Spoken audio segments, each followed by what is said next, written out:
Halo semua, selamat datang kembali di channel Khalid AR.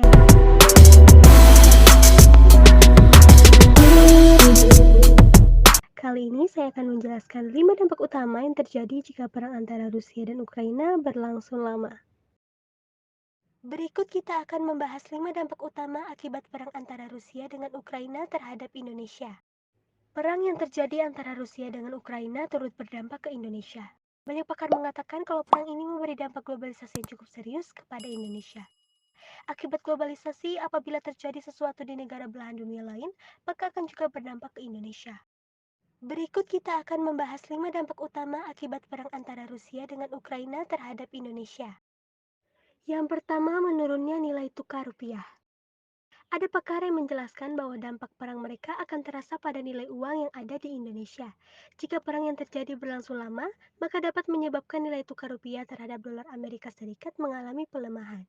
Maka dari itu, orang akan cenderung memegang aset seperti emas dan dolar Amerika Serikat sebagai pilihan untuk berinvestasi. Yang kedua, menurunnya pasar modal.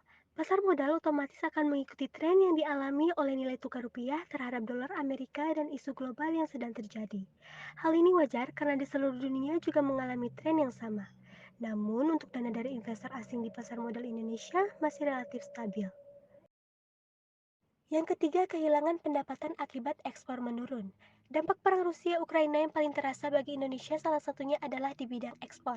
Karena perang ini, Rusia akan terkena embargo perdagangan sehingga Indonesia tidak dapat melakukan ekspor ke Rusia. Jika tidak dapat melakukan ekspor ke Rusia, maka Indonesia akan kehilangan pendapatan sekitar 170 juta dolar Amerika dari hasil ekspor karet, lemak hewan, dan kakao. Hal ini menjadi masalah jika embargo itu dilakukan berbulan-bulan sehingga Indonesia kehilangan tempat ekspor. Yang keempat, dampak naiknya harga minyak terhadap APBN. Dengan terjadinya perang Rusia dan Ukraina ini secara tidak langsung juga berdampak ke APBN Indonesia. Akibat kejadian ini dapat dipastikan harga minyak akan naik. APBN Indonesia sendiri mengonsumsikan nilai per barel minyak di angka sekitar 60-65 dolar Amerika.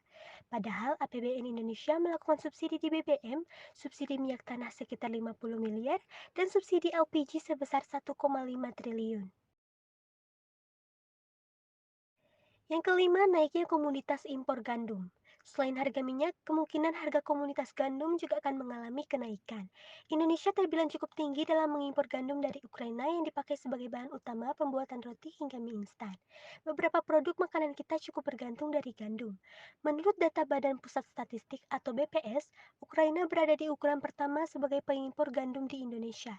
Ukraina berkontribusi lebih dari 20% stok gandum di tanah air, jadi bisa mempengaruhi harga jual misalnya mie instan ataupun roti dan produk lainnya.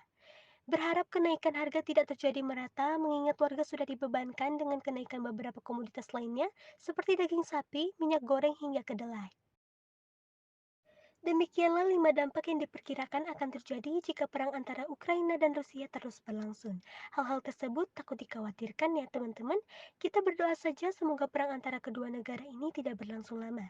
Tetap jaga kesehatan dan tetap beribadah. Sampai jumpa.